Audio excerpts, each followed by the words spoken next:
Hello here. With the release of the video, the newest Steam X Fest is running again, and I will be playing a few demos for the next 2 weeks and give you my first gameplay of it and my short opinion about it. As always, I'll want to give you a quick update on the games I played last time around in October of 2025, and I won't be playing any of those games during the next fest as I want to showcase other games. So without further ado, here's a short update on the games I played, sorted by the release date if available, and the video will also have chapters so you can jump to the game that interests you.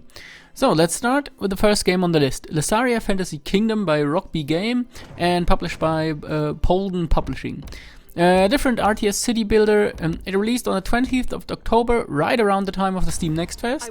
At the time of researching for this video, it has 700-ish reviews and mostly a positive score. But the most recent 100 reviews were only mixed. Seems like the demo idea we played was nice, but the full version seems to have some trouble. And at a price of around 25 euros in my region, this is up to you to decide if it is worth it. Next up, Tavern Keeper by Greenheart Games, a casual building simulation of a fantasy medieval tavern. It released in early access on the 3rd of November from 2025, and so far it has around 2,500 reviews at an overwhelmingly positive state. It seems like the game really delivers on what the demo promised, so in my region it costs around 25 euros, so for that money you seem to get a fun game with a good chunk of playtime, and because it's in early access there should even be more content. The publisher and the developer plan for a 1-year early access phase, so let's see what comes out of it, but this could be something worthwhile. Next on the list is Trace Definite Edition by Studio Look and publisher Coolmouth Games. This is an escape room puzzle game based on an older version of a Flash game. It released on the 7th of November in 2025 and has so far 67 reviews at a very positive rating. I played this game on the channel and it's on the shorter side, which is to be expected from an escape room game. You get around 3 hours of gameplay depending on how good or bad you are at solving it. It could be less for you or even more, it depends. And in my region it goes for around 10 euros, so it's cheaper than an actual escape room visit. So for one evening you can have some fun. Then we come to Die for the Lich by Menace and publisher Two Left Thumbs, and another game I've played on the channel. This is a roguelike deck builder in the vein of Slay the Spire, but instead of using cards you use equipment and dice. It launched into early access on the 10th of November in 2025. It stands at a very positive rating at around 200 reviews only, and in my region it is priced at around 12 euros. I had lots of fun with this game, but I can see that the enemy variety is a bit lackluster and the game could get boring very fast for some. The game also isn't that balanced, so there are definite ways to play it and win. Overall, this is in my opinion a solid entry into the roguelike deck builder genre. Next up is Monsters Are Coming Rock and Road by Ludogram and publisher Raw Fury, a mix of bullet hell tower defense roguelite. A game where your character escorts a moving and a growing city. It released on the 20th of November in 2025 and stands at a mostly positive review with around 1,800 of them. And at a price of around 9 euros in my parts, it seems like a decent bang for your buck.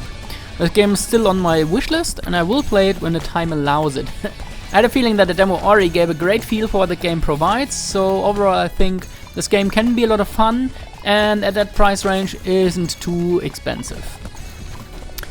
Another game already released is Confidential Killings by Brain and Lorenzo Boni and publishers Surefire Games. It's a point-and-click detective adventure with a focus on the investigation. The game launched on the 12th of January 2026 and has around 400 reviews coming out of at mostly positive. The game seems to be on the shorter side of things, so one review even mentioned finishing the game in around 40 minutes. I'm not quite sure, but could be possible. At around 15 euros, it isn't that cheap either, and I think having a look at the demo will give you a good indication if this game is worth it for you or not. For me, it's yet another game on my wish list and on my to-play list, alas there's only so much time, and yeah. Anyway, let's continue. So we come to one of the more interesting games in this list. Menace by Overhype Studios and publisher Hooded Horse. A strategy RPG game in the style of the old XCOM. This game released into early access on the 5th of February and just ahead of this upcoming Steam Next Fest. It stands at around 3,500 reviews with very positive result. This game is one I was waiting for, and we will dive into it after the upcoming Next Fest.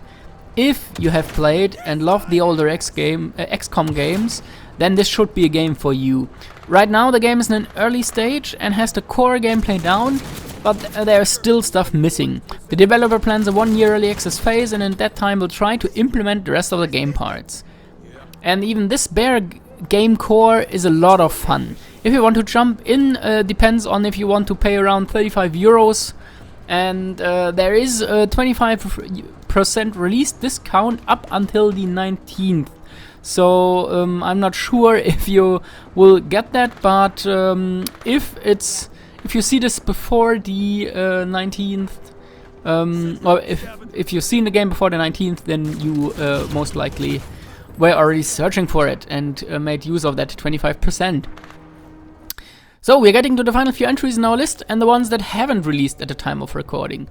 The first one is Norse Oath of Blood by Arctic Hazard and publisher Tripwire presents, and is a turn-based tactics squad game with a Viking cast. It is set to release on the 17th of February, so it should already be out by the time you see this video.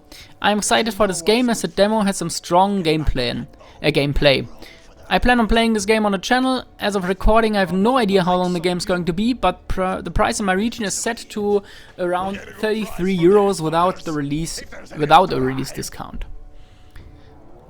The day after Norse, the game Star Trek Voyager Across the Unknown will release, and on the 18th of February. It was developed by GameXite and published by Daedalic Entertainment, and it is an interactive fiction manager in the Star Trek universe.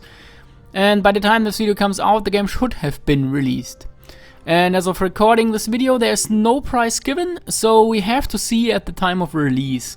The demo was quite fun, but this could be a very decent game entry for the franchise. The demo was also a bit on the repetitive side for some things, but we will see.